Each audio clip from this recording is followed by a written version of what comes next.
Un héritage de conflits, mis en contexte. L'Est de la République démocratique du Congo, ou RDC, est un creuset de conflits depuis des décennies. Les années 1990 ont vu le génocide rwandais dévastateur déborder la frontière.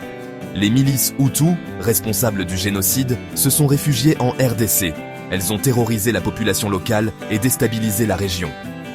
Cette agitation a créé un terreau fertile pour de futures violences. La RDC, riche en ressources naturelles, est devenue un pôle d'attraction pour l'exploitation.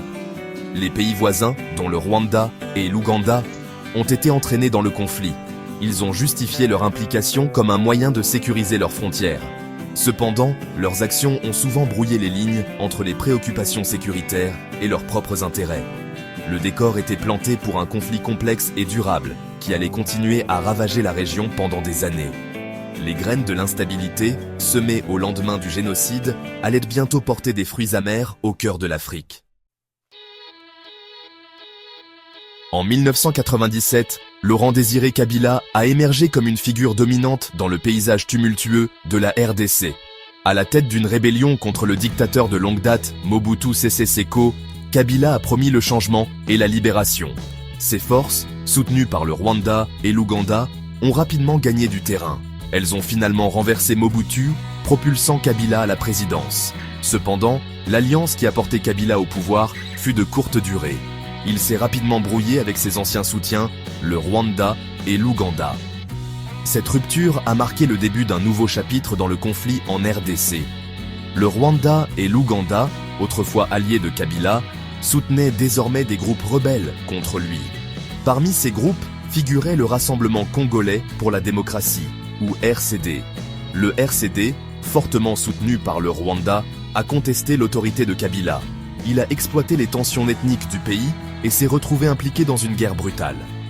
Ce conflit, alimenté par des ambitions régionales et l'accès aux richesses minérales de la RDC, a encore déstabilisé la région déjà volatile.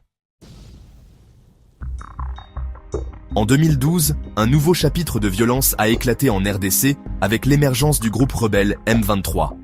Composé principalement de Tutsis congolais, le M23 accusait le gouvernement congolais de ne pas avoir mis en œuvre un accord de paix. Cet accord visait à intégrer d'anciens rebelles, dont certains membres du M23, dans l'armée nationale. Le M23, cependant, était plus qu'une simple faction d'ex-combattants mécontents. Des preuves indiquaient un soutien extérieur important. Les Nations Unies et plusieurs gouvernements occidentaux ont accusé le Rwanda et l'Ouganda de soutenir le groupe. Ce soutien aurait inclus la fourniture d'armes, l'entraînement et même des troupes. La résurgence du M23 a replongé l'Est de la RDC dans le chaos. Les rebelles ont rapidement conquis des territoires, culminant avec la prise de Goma, une ville stratégiquement importante, en 2012. La violence a déplacé des centaines de milliers de personnes, aggravant une crise humanitaire déjà désastreuse. Section 5. L'implication calculée de l'Ouganda, entre intervention et exploitation. L'Ouganda, comme le Rwanda, a été fortement impliqué dans le conflit en RDC. Bien qu'il ait initialement rejoint la lutte contre le M23 aux côtés des forces congolaises, son engagement a été remis en question. L'implication de l'Ouganda est souvent perçue comme un mélange d'intérêts sécuritaires, d'opportunisme économique et de jeux de pouvoir régionaux. Les opérations militaires de l'Ouganda en RDC se sont principalement concentrées sur la lutte contre les forces démocratiques alliées, un groupe islamiste ougandais opérant dans la région. Cependant, des accusations persistent selon lesquelles les forces ougandaises seraient de connivence avec des groupes armés, dont le M23, pour promouvoir leurs intérêts économiques. Ces intérêts tournent autour des vastes richesses minérales de la RDC. L'Ouganda a été accusé d'exploiter l'or et d'autres ressources dans les zones où il a une présence militaire. Cette exploitation se fait souvent par le biais de réseaux informels et de routes de contrebande, enrichissant des individus puissants et alimentant l'instabilité. Section 6. Visage du conflit. Les acteurs clés de la crise du Kivu. Le conflit en RDC n'est pas seulement l'histoire d'armées sans visage qui s'affrontent dans un pays lointain. C'est une tragédie humaine, alimentée par les ambitions, les calculs et les rivalités d'individus puissants. Comprendre leur rôle est essentiel pour saisir la complexité du conflit. Yoweri Museveni, le président ougandais de longue date, est une figure centrale des conflits de la région depuis des décennies. Le soutien de son gouvernement à divers groupes armés, dont le M23, est bien documenté. Les motivations de Museveni sont souvent attribuées à une volonté de contrer l'influence rwandaise dans la région et de sécuriser les intérêts économiques de l'Ouganda.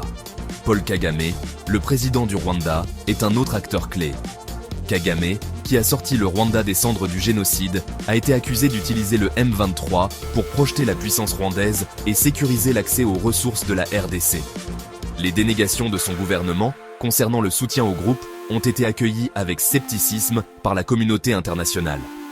Félix Tshisekedi, l'actuel président de la RDC, a hérité d'un pays ravagé par les conflits. Il a eu du mal à affirmer son contrôle sur l'Est, où des groupes armés, souvent soutenus par les pays voisins, continuent d'opérer en toute impunité.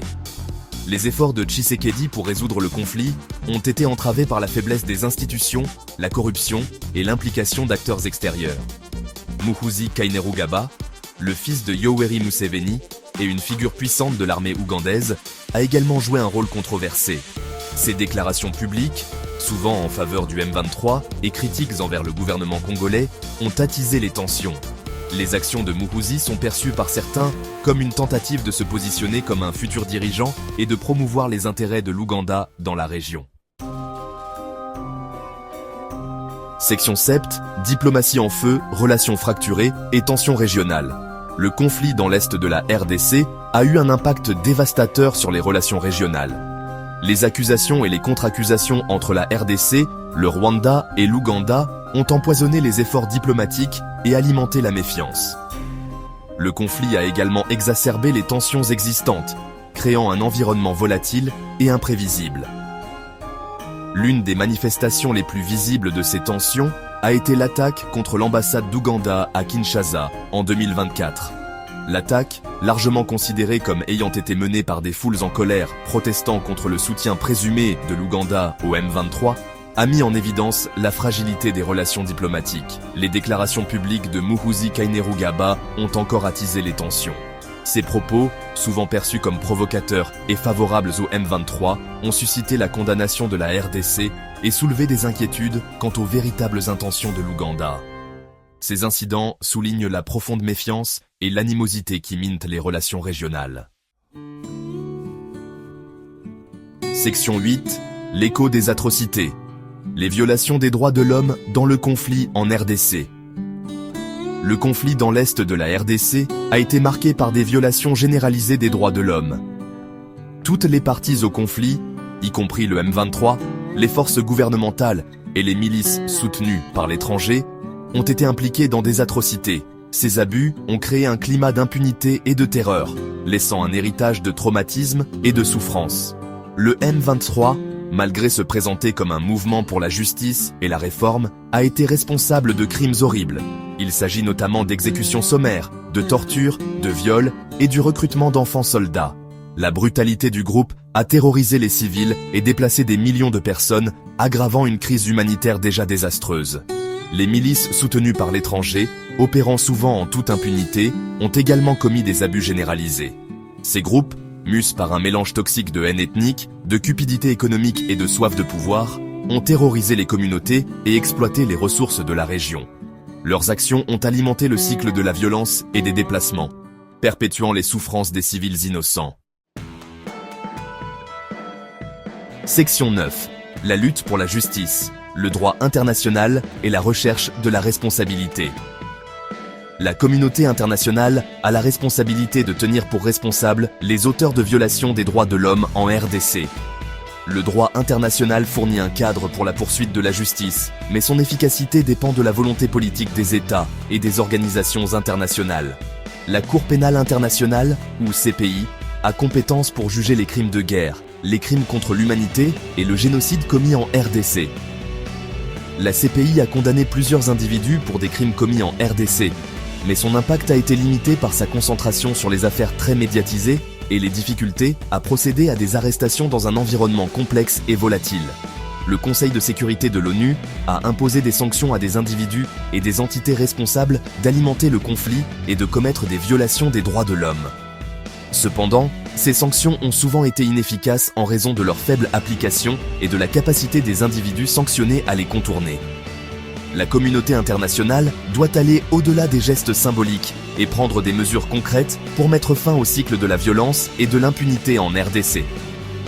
Cela comprend un soutien solide à la CPI, le renforcement des régimes de sanctions et la lutte contre les causes profondes du conflit, telles que la pauvreté, les inégalités et l'exploitation illégale des ressources.